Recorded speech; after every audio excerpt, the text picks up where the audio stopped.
Los últimos años de la Unión Soviética fueron muy convulsos y estuvieron marcados por las políticas liberalizadoras de Gorbachov, conocidas como la Glasnost y la Perestroika. Aquellas políticas se adoptaron supuestamente para mejorar la situación económica de la URSS y de eliminar las trabas burocráticas del Estado soviético. Sin embargo, lejos de provocar tales efectos, produjo el desmantelamiento de la primera sociedad soviética. Todos ponemos cara a Gorbachov, que fue el máximo responsable de la caída en desgracia de la URSS, pero él no estaba solo. Detrás de él estaba todo un equipo de renegados anticomunistas que durante años se hicieron pasar por comunistas cuando no eran más que socialdemócratas partidarios de la economía de mercado. Alexander Yakovlev es una figura desconocida para la mayoría de las personas, pero fue el hombre en la sombra de Gorbachov y el padrino de la perestroika. Su influencia sobre Gorbachov fue trascendental, así que es necesario que conozcáis la vida, las acciones y el pensamiento de Alexander Yakovlev. Vamos con el vídeo, esto es Red Planeta, comenzamos.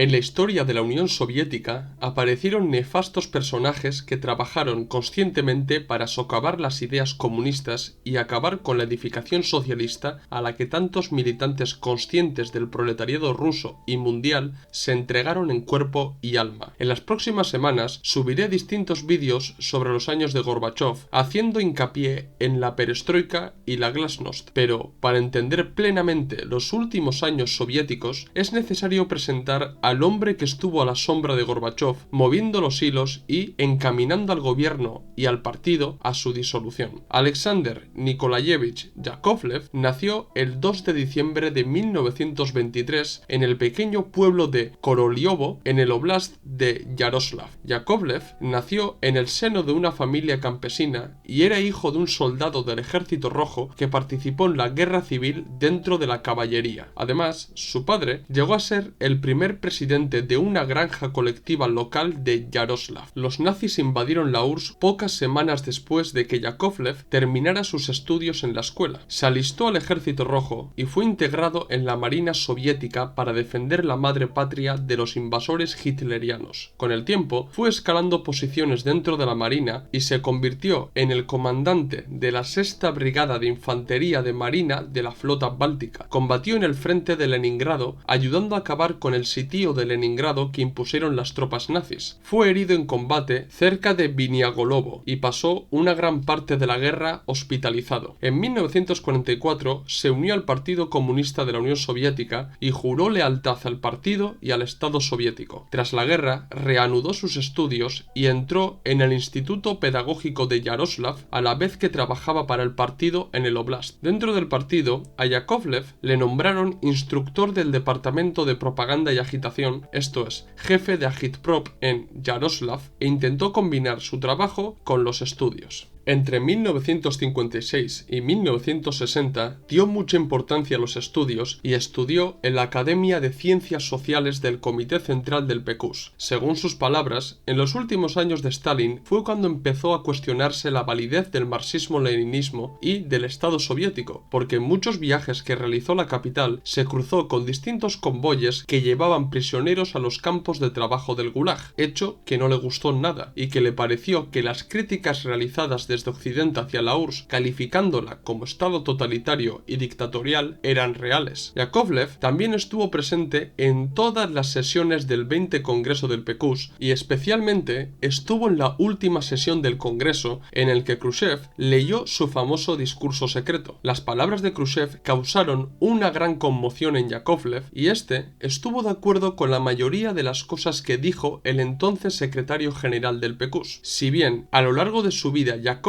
fue abandonando la ideología comunista, no lo hizo de golpe, puesto que tras el 20 Congreso, Yakovlev abandonó concretamente el marxismo-leninismo e instó a sus camaradas a volver a Marx, a los socialistas utópicos y a los economistas políticos clásicos del Reino Unido. Lo que sí he de decir es que Yakovlev suscribió las tesis reformistas y revisionistas de Khrushchev y le apoyó dentro del partido. En 1958 formó parte del intercambio de estudiantes estudiantes con Estados Unidos y viajó a Nueva York para estudiar en la Universidad de Columbia. Yakovlev marchó a Estados Unidos renegando del marxismo-leninismo y poniendo en duda la validez del propio sistema soviético, y su estancia como estudiante sirvió para que se reafirmara aún más en sus ideas. Es totalmente cierto que gracias a sus viajes al extranjero, Yakovlev comenzó a simpatizar con las ideas socialdemócratas de Occidente, pero pensaba que el propio proyecto imperialista de Estados Unidos también era una farsa y que el sueño americano era una cortina de humo que vendían las élites de Estados Unidos para meter esperanza en las mentes de las personas que trabajaban en el país. Tras su paso por Estados Unidos, regresó a la URSS para terminar con sus estudios. Al finalizarlos, trabajó para el PQS dentro del departamento de propaganda. Su trabajo dentro de este departamento iba en concordancia con el deshielo khrushcheviano, por lo que Yakovlev aplicó una relajación de la censura que fue aprovechada por disidentes y elementos hostiles anticomunistas para difundir todo tipo de falacias y mentiras anticomunistas dentro del país. Tal vez el caso más sonado es el de Alexander Solzhenitsyn, que pudo publicar sus primeros libros amparado por el deshielo khrushcheviano. Su trabajo fue bien visto por los gobernantes y fue ascendido a cabeza de sección de radio y televisión del departamento de propaganda del partido. Con la subida al poder de Brezhnev, Yakovlev supo adaptarse a las exigencias de los nuevos mandatarios, y esto lo demostró a lo largo de su vida, ya que, pese a estar ideológicamente en contra del PQS, supo hacer su trabajo y cumplir con las directrices que le llegaban desde las altas esferas del partido. Claramente, Yakovlev actuó de esta manera para escalar posiciones dentro del partido y tener cada vez mejor posición para empezar a socavar el sistema soviético, como lo hizo con Gorbachev. Más tarde lo desarrollaré en profundidad, pero Yakovlev fue uno de los cuadros del PQS que más leyó a autores comunistas no soviéticos, y uno de sus autores preferidos y al que más citaba era Gramsci. Yakovlev le maravillaba la idea de la hegemonía cultural de Gramsci, y al asimilarla se convenció que para destruir la URSS, los disidentes y los elementos hostiles de la sociedad soviética debían hacerse con la cultura y los medios de comunicación para allanar el terreno para la toma de poder. En pocas palabras, Yakovlev defendía la tesis de Gramsci, pero a la inversa. En 1965 le nombraron primer director del departamento de propaganda y ya se encontraba en la posición idónea para comenzar con la conquista de la hegemonía cultural y la colocación de elementos anticomunistas, concretamente socialdemócratas, dentro de los medios de comunicación. Sin embargo, Yakovlev calculó mal, porque tuvo un encontronazo con las altas esferas del partido que truncaron sus planes. A principios de los años 70 renació un espíritu nacionalista gran ruso dentro del PQS. Yakovlev podía ser muchas cosas, pero detestaba el nacionalismo. En este sentido, Yakovlev escribió un artículo titulado Contra el antihistoricismo, en el que criticó duramente las tendencias nacionalistas que estaban manifestándose dentro del PQS. Concretamente, la crítica antinacionalista de Yakovlev no fue al estilo comunista, o mejor dicho, parecido a las críticas que Lenin o Stalin hicieron en su día a todo tipo de nacionalismo. Yakovlev criticó el nacionalismo ruso como algo nocivo y sobre todo lo calificaba como un instrumento aislacionista que alejaba cada vez más a la URSS de Occidente, dejando entrever que Yakovlev aún seguía apoyando la tesis khrushchevista de la coexistencia pacífica. Como bien sabréis, Brezhnev rompió con esa tesis y optó por el enfrentamiento con el imperialismo desde perspectivas hegemonistas. Pero lo que quiero que entendáis es que la crítica de Yakovlev fue un aviso para las altas esferas del PQS, que optaron por cortar por lo sano y alejar a Yakovlev de los puestos de poder. La denuncia de Yakovlev le costó el trabajo, ya que fue degradado y obligado a dejar el puesto de director del departamento de propaganda. Se le invitó amablemente a dejar el país, nótese la ironía, y le dejaron elegir en qué país quería ser embajador. Yakovlev escogió Canadá y fue embajador soviético en este país durante 10 años. Entre su degradación y su traspaso a la embajada de Canadá, quiero mencionar dos hechos que marcaron enormemente el ideario de Yakovlev. En el verano del 68 visitó Praga, esto es, viajó a Checoslovaquia en lo que se conoce como la Primavera de Praga. Yakovlev no escondió sus simpatías por el reformista Alexander Dubček y se mostró en contra de su destitución. Estuvo presente cuando los tanques del Pacto de Varsovia entraron en Praga. Este hecho también lo convenció en que la URSS, o como lo llamaba él, el Proyecto Rojo, no era más que una farsa burocrática encubierta con la palabrería revolucionaria y comunista. En 1970 regresó a Estados Unidos, pero esta vez no fue a estudiar. Allí se reunió con altos cargos de la política estadounidense, como el entonces gobernador de California, Ronald Reagan, o el secretario de Estado Henry Kissinger. Se desconoce lo que Yakovlev habló y pactó con Reagan y Kissinger, pero viendo la trayectoria política de Yakovlev, podemos suponer que nada bueno podía salir de esas reuniones y que alimentó aún más su anticomunismo. En Canadá, Yakovlev continuó reuniéndose con altos dirigentes políticos de Occidente y entabló muy buena amistad con el primer ministro canadiense Pierre Trudeau, padre del actual primer ministro Justin Trudeau. Es más, la amistad entre los Trudeau y Yakovlev fue tal que el segundo hijo de Pierre Trudeau se llamó Alexander en honor a Yakovlev. En 1983 recibió la visita del entonces secretario de Agricultura en el Comité Central y el miembro más joven del Politburó, que era Mikhail Gorbachev. La visita de Gorbachev a Canadá estuvo marcada por la agenda de Yakovlev, que se dedicó a pasear a Gorbachev, dando a conocer al resto de los políticos canadienses y estadounidenses al futuro y joven secretario general del PQS. Yakovlev contribuyó enormemente a que los dirigentes occidentales vieran en Gorbachev un político soviético abierto, flexible e interesado por los métodos de dirección política y económica de Occidente. No son pocos los que defienden que fue en Canadá cuando Yakovlev y Gorbachev entablaron una peligrosa y fatal amistad que marcaría el futuro de la Unión Soviética. Parece ser que la amistad que entabló Yakovlev con Gorbachev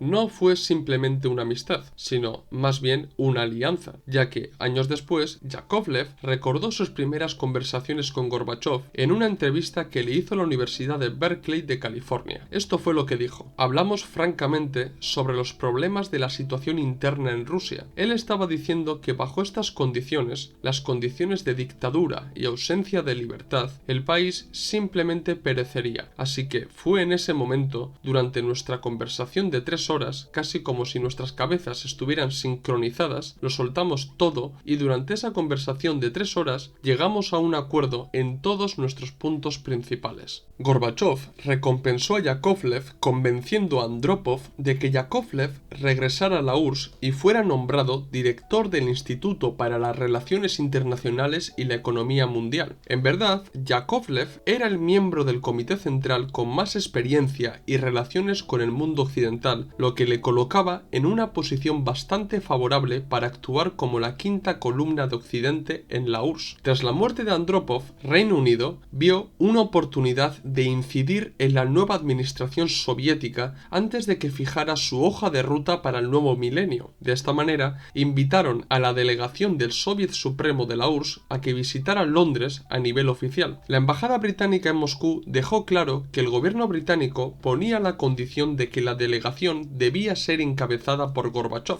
Este hecho sorprendió a muchos políticos del PQS, ya que por aquel entonces Gorbachev no era aún secretario general del PQS, pero a Thatcher le llegaron muy buenas opiniones de Gorbachev y de su interés por Occidente. A su vez, Gorbachev exigió que en su viaje la acompañase Yakovlev y que estuviera presente en las reuniones, y así fue. Lo que sí hay que destacar es que la recepción británica de Thatcher a Gorbachev y a Yakovlev no fue en el Downing Street, sino que fue en la casa de campo del gobierno británico, y como dice Jaime Canales Garrido, a la residencia de campo eran invitados dirigentes estatales y políticos extranjeros con los cuales la primera ministra tenía intenciones de llevar a cabo una conversación especialmente importante y, al mismo tiempo, de confianza. No se sabe el contenido de lo que hablaron las delegaciones británico-soviéticas, pero lo que sí sabemos es lo que nos cuentan tanto Yakovlev como Gorbachev en sus memorias, y os lo voy a leer ahora. Esto fue lo que destacó Yakovlev. Gorbachev puso sobre la mesa un mapa del estado general de las Fuerzas Armadas de la URSS con todos los símbolos de secreto de Estado, lo que atestiguaba que el mapa era auténtico. En el mapa estaban señaladas las direcciones de los posibles ataques de los misiles balísticos al territorio británico. La primera ministra observaba las ciudades inglesas hacia donde estaban dirigidas las flechas, pero que todavía no eran misiles. Se produjo una prolongada pausa que fue interrumpida por Gorbachov, que dijo: «Señora primera ministra, es necesario poner fin a todo esto, y cuanto antes, mejor», a lo que ella respondió que sí. Como os acabo de decir, el resto del contenido es secreto, pero Yakovlev aseguró que el éxito del encuentro de Gorbachov con Thatcher estaba predeterminado por el viaje que realizó Gorbachov a Canadá. Este comentario deja entrever que el dúo Gorbachov-Yakovlev ya hicieron contactos con los occidentales antes de que Gorbachov llegara al poder, y que estas conversaciones pudieron condicionar todo lo que sucedió en la URSS durante el mandato de Gorbachov. Después del regreso de Yakovlev a la URSS, su carrera dentro del PQS fue ascendente. En 1984 se convirtió en miembro pleno de la Academia de Ciencias. En 1985, Gorbachov lo nombró jefe del departamento de propaganda del Comité Central, esto es, jefe de la Agitprop. A su vez, Yakovlev se convirtió en uno de los miembros del PQS más cercanos a Gorbachov y lo ayudó en la labor ideológica que condicionaría todo el desarrollo de la glasnost, de la perestroika y de las relaciones soviéticas con Occidente. En la posición de máximo responsable de la agitación y propaganda y de principal ideólogo de Gorbachov, Yakovlev tenía el poder de moldear el mundo de la cultura, la literatura y de los medios de comunicación dentro de la URSS, por lo que se valió de la glasnost para socavar los ideales comunistas, o al menos lo poco que quedaban de estos ideales. Gorbachov pretendía dar un giro de 180 grados en la política y en la economía soviética, y era consciente de que para ello debía adoptar reformas estructurales muy radicales. Sin reformar el sistema soviético de arriba abajo, nunca de abajo arriba, ningún cambio podía ser posible. Como bien sabréis, las dos reformas estrella de Gorbachov fueron la perestroika o reestructuración y la glasnost o transparencia. También se utiliza el término de apertura. Gorbachov y Yakovlev actuaron de forma muy inteligente dentro del PQS porque no podían mostrar todas sus intenciones, ya que de hacerlo tendrían una gran resistencia desde el primer momento. En este sentido, Gorbachov se presentó como un continuista de la hoja de ruta marcada por Yuri Andropov y que partiría de sus propuestas para mejorar la situación del país. Andropov habló de la uskorenille o aceleración para huir de la mala planificación de la economía, la descentralización caótica, la incapacidad de insertar en la producción las innovaciones científicas y tecnológicas y demás. Estas deficiencias de la economía soviética fueron señaladas por Andropov y propuso acelerar la economía soviética partiendo del progreso científico y técnico, la mejora de la planificación económica apoyándose dentro de lo que se podía en las nuevas herramientas digitales y la recuperación de la disciplina revolucionaria a través de los ideales marxistas-leninistas. Gorbachov dijo estar en concordancia con la uskorenille de Andropov, pero pronto la revisó para sustituirla por la perestroika. Con la glasnost, Gorbachov hizo lo mismo. Andropov también habló de la necesidad de minimizar la burocracia del PQS y de la administración estatal partiendo de una transparencia y apertura, o sea, desde la glasnost, pero su glasnost difería enormemente de la de Gorbachov y Yakovlev. Andropov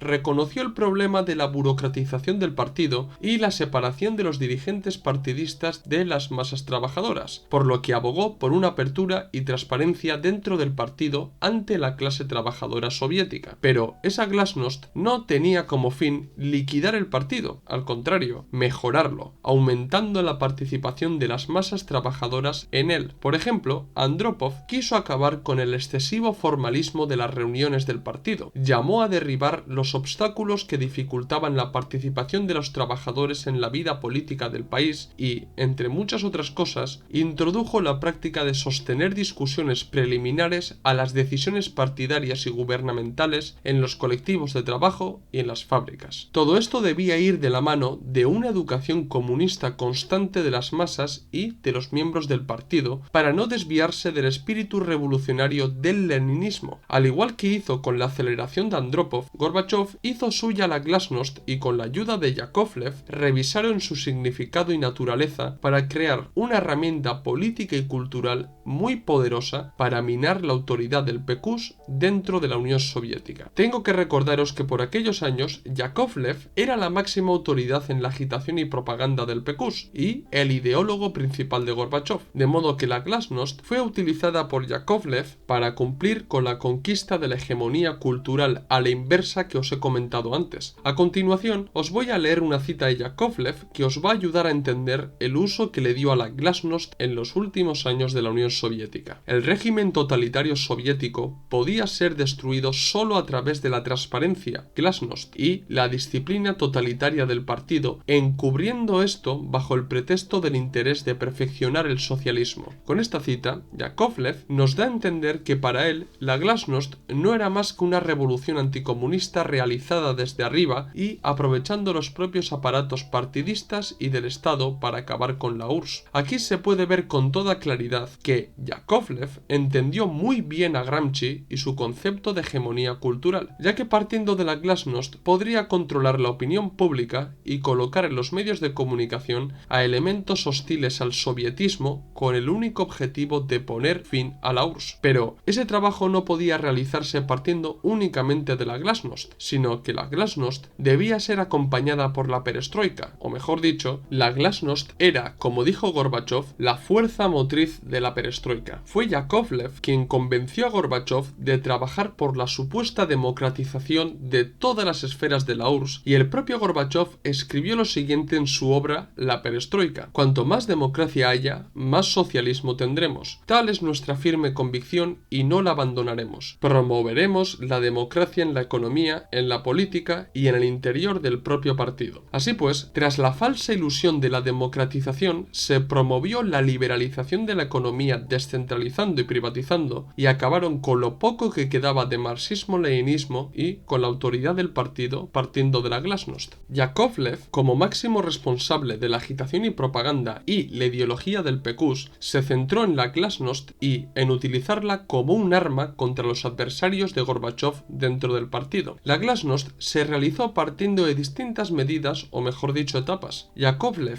y Gorbachov identificaron que los problemas de burocratización del PQS venían de los problemas que se habían generado en los años 30 con Stalin, de modo que alabaron el trabajo que realizó Khrushchev en el 20 Congreso del PQS con su discurso secreto. Sin embargo, Yakovlev aseguró que con la llegada de Brezhnev el stalinismo revivió y se enquistó dentro del PQS, por lo que era necesario promover una nueva desestalinización siguiendo el espíritu del deshielo khrushcheviano. Recordad que en el deshielo khrushcheviano Yakovlev ya estaba trabajando dentro del departamento de propaganda, así que recuperó el trabajo que realizó en aquellos años. Como parte de la nueva desestalinización, Yakovlev colocó a Yuri Afanasiev, un partidario de Boris Yeltsin, en el principal cargo como responsable de los archivos históricos estatales de Moscú para que sacara a la luz muchos de los archivos clasificados de la era de Stalin para cuantificar la represión, los crímenes y los desmanes que se cometieron en aquellos años. Si para ellos los problemas burocráticos más graves que sufría la URSS en aquellos años venían directamente de los años de Stalin, era necesario sacar a la luz el carácter dictatorial y totalitario del gobierno soviético, mientras que Stalin era el secretario general. Pero la verdad es que Yakovlev tenía la intención de desacreditar el pasado de la URSS para de esta manera poner a prueba a los adversarios de Gorbachov, ya que al criticar a Stalin y al comenzar con la desclasificación masiva de los documentos de aquellos años, si alguno se quejaba o denunciaba a Yakovlev y a Gorbachov, sería tachado de stalinista y eso sería suficiente para mover la maquinaria propagandística y desacreditarlo de cara al público, como lo hicieron con Ligachov. Aparte de la desclasificación masiva de documentos secretos de la era de Stalin, se permitió la producción de material cultural que fue censurado en los años de Stalin simplemente para seguir con la cantinela de la nueva desestalinización. En el mundo de la literatura y de la cultura, Yakovlev promovió la liberalización total. Yakovlev contactó personalmente con distintos escritores como Evgeny Evtuchenko, que había sufrido censura, para que denunciara la censura y pidiera la reducción de estos métodos. Poco a poco, Yakovlev fue colocando en puestos importantes de la cultura a partidarios secretarios suyos. Por ejemplo, colocó a Elem Klimov como primer secretario de la Unión de Cineastas Soviéticos, a Kirill Lavrov como cabeza de la Unión de Trabajadores del Teatro. A su vez, Yakovlev trabajó para que la Dirección General para la Protección de los Secretos de Estado en la Prensa del Consejo de Ministros de la URSS, más conocido como el Glavit, dejara de controlar las publicaciones de la prensa. El control de los artículos y de su contenido fue traspasado a las casas editoriales y a las redacciones de prensa, pero aquí Yakovlev también actuó como un auténtico tramposo, porque colocó a nuevos editores a la cabeza de los periódicos y revistas más importantes de la URSS, para que de esa manera no se aplicara censura alguna. Junto con la colocación de elementos del mundo de la cultura que estaban a favor de las reformas de Gorbachov en los principales cargos de responsabilidad de la cultura y la prensa, la Glasnost, al liberalizar los medios de comunicación,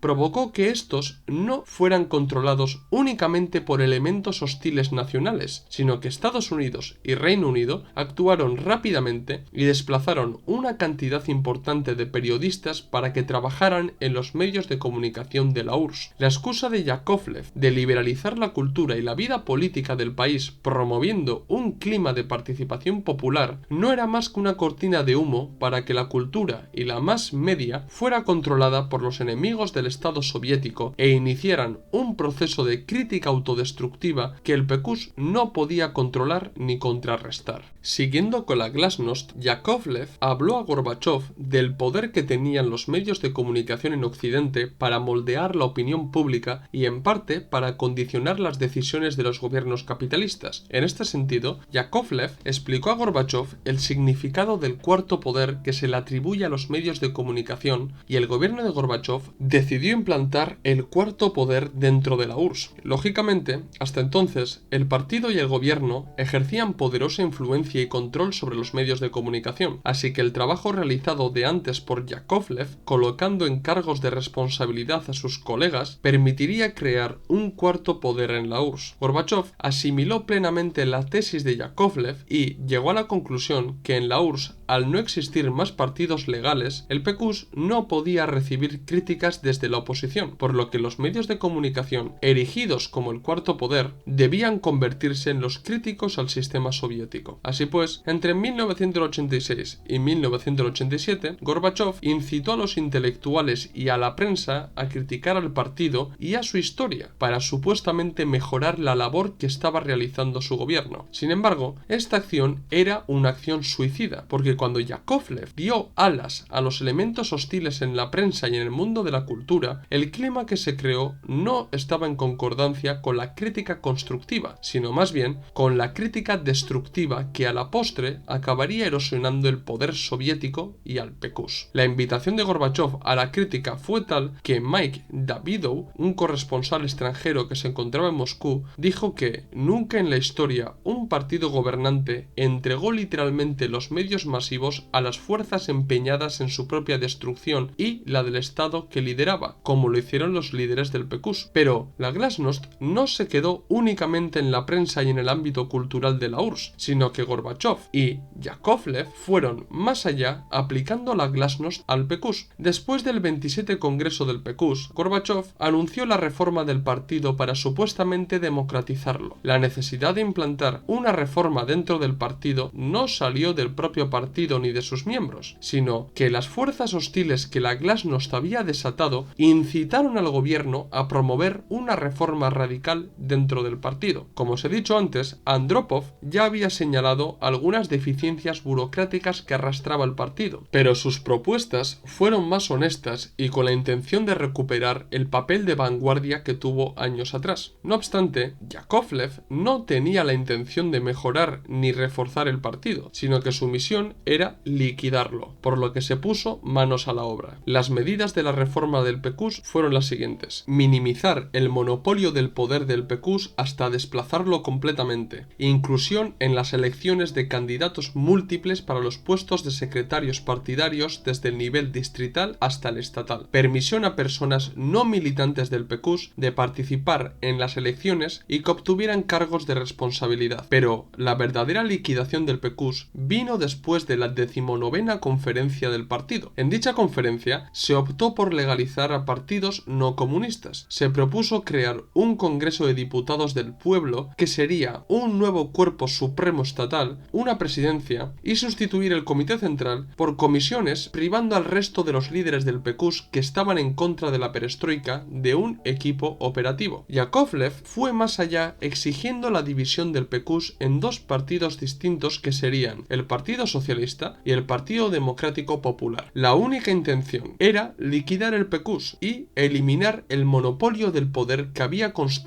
desde la toma del poder en 1917. Todas estas medidas dejaron al PQS maniatado y sin capacidad de defenderse ante la prensa, la oposición democrática y los gorbachovianos. Es más, como lo aclaró Yakovlev, él y Gorbachov veían al PQS como una barrera para los profundos cambios que se avecinaban dentro de la URSS, y para ello era necesario quitar del medio al PQS. Cuando las condiciones para que la URSS se encaminara hacia un modelo occidental estaban maduras, comenzaron las discusiones entre Gorbachov y Yakovlev. Mientras que el primero quería una URSS con un estado del bienestar al estilo socialdemócrata, Yakovlev quería una URSS capitalista, así que poco a poco sus caminos comenzaron a separarse. Para 1989, la victoria de Gorbachov dentro del PQS era definitiva, y la perestroika comenzó a ser conocida como la catastroika por los adversarios políticos de Gorbachov y por los economistas capitalistas. Gorbachov se enfocó tanto en el ala comunista del PQS que no se esperaba que la fracción que le acabaría ganando la batalla política fuera el bloque de los demócratas y los liberales liderados por Boris Yeltsin. El propio Yakovlev al fin manifestó abiertamente su desacuerdo con Gorbachov y argumentó que debido a la débil posición del Estado y de la economía soviética, lo mejor era descolectivizar el campo, comenzar con la privatización masiva, eliminar completamente el poco control que le quedaba al PQS, aceptar la inversión extranjera, retirar a los generales y ascender a los jóvenes tenientes, retirar las tropas soviéticas de Europa del Este y otorgar libertad a los empresarios para que pudieran emprender en el país. La verdad que Khrushchev fue removido del secretariado general del partido por mucho menos de lo que había realizado Gorbachov, pero amparado por la Glasnost y con el control de Yakovlev del Cuarto Poder, Gorbachov emprendió una purga dentro del partido y en el Estado que llegó a afectar a casi 1 millón de cuadros del PQS, concretamente a 900.000. La limpia que realizó permitió a Gorbachov celebrar las primeras elecciones al Congreso de los Diputados, al que se presentaron todo tipo de opositores al PQS. Es más, el 89% de los electos eran personas partidarias a la perestroika dentro del PQS o personas que formaban parte de los frentes nacionales o nacionalistas de las repúblicas soviéticas, pero de carácter liberal. Todo el daño que se realizó ya no tenía vuelta atrás, y lo único que quedaba era decidir si el capitalismo sería introducido dentro de la URSS o si la URSS sería desmantelada y el libre mercado sería adoptado en las distintas repúblicas soviéticas. Para ello, se presentó el plan de los 500 días, pero, aunque este plan contemplaba una URSS capitalista, era poco realista, porque todos los partidarios de la perestroika eran conscientes de la imposibilidad de introducir plenamente en la URSS el capitalismo, por lo que era necesario desmantelarla. Gorbachov también entendió esta cuestión, y entonces comenzó a apartarse de los liquidadores para buscar una vía en el que se pudiera implantar una economía de mercado en la URSS, algo parecido a lo que se hizo en China con la reforma y apertura. Sin embargo, con la Glasnost era imposible adoptar ningún tipo de economía de mercado o capitalismo de Estado, puesto que los cimientos del partido y del Estado fueron derruidos como no lo fueron en China, Vietnam o en Laos. Yakovlev no estaba de acuerdo con Gorbachov porque su deseo era acabar con la URSS y con la dictadura totalitaria soviética, de modo que dejó de apoyarle. El ala dura del PQS, que fue tachada de stalinista por parte de Yakovlev, comenzó a atacarle y a presentarlo ante la sociedad como el hombre en la sombra que movía todos los hilos. Yakovlev, al ver que estaba siendo atacado por el ala dura del PQS que se oponía a la perestroika de Gorbachov y que el propio Gorbachov había comenzado a distanciarse de él debido al apoyo que mostró Yakovlev al plan de los 500 días, decidió dejar el PQS 2 días antes del intento del golpe de Estado de agosto de 1991. Como bien sabréis, el intento de golpe de Estado quedó precisamente en un intento y la URSS quedó enormemente deteriorada a consecuencia de las reformas liberalizadoras implantadas por Gorbachov. Así que en diciembre de 1991 la URSS fue desmantelada definitivamente. En la Rusia de Boris Yeltsin, Yakovlev continuó abogando por la desestalinización para evitar que las fuerzas comunistas resurgieran en Rusia. En este sentido, fue uno de los encargados de investigar y publicar los trabajos sobre las víctimas de la represión stalinista. En la Rusia capitalista, Yakovlev fue uno de los fundadores del Partido Ruso de la Socialdemocracia, que se unió con el Partido Demócratas Unidos para crear la coalición electoral Unión de Fuerzas de Derecha. Durante los primeros años del mandato de Putin, Yakovlev lideró la Comisión para la Rehabilitación de las Víctimas de la Represión Soviética. Finalmente, Yakovlev falleció el 18 de octubre del 2005. Para terminar, quiero destacar que Yakovlev fue el que escribió el prólogo a la edición rusa del Libro Negro del Comunismo, lo que nos obliga a pensar cómo puede una persona que escribió el prólogo de El Libro Negro del Comunismo convertirse en jefe del departamento de propaganda de la URSS y uno de los ideólogos más importantes de los últimos años de la URSS. ¿Qué os ha parecido el vídeo? ¿Os ha gustado? ¿Os gustaría que hiciera una serie de vídeos hablando sobre los últimos años de la URSS y el nefasto trabajo que realizó Gorbachev al frente del PQS y del Estado soviético? Hacérmelo saber en los comentarios y sugerirme nuevos temas para que traten futuros vídeos. Dar like si os ha gustado el vídeo, si sois nuevos suscribiros al canal, recordad que en la descripción del vídeo tenéis el enlace de PayPal para donarnos dinero y ayudarnos a crecer. También tenéis en la descripción del vídeo los enlaces de los documentos que tenemos a la venta en Gumroad. Pasaros por el blog de entrevistas donde tenemos entrevistas muy interesantes y seguirnos en las redes sociales Twitter, Facebook, Instagram y TikTok, donde subimos contenido a diario o casi a diario. Esto es todo, nos vemos en el próximo vídeo. ¡Salud, camaradas!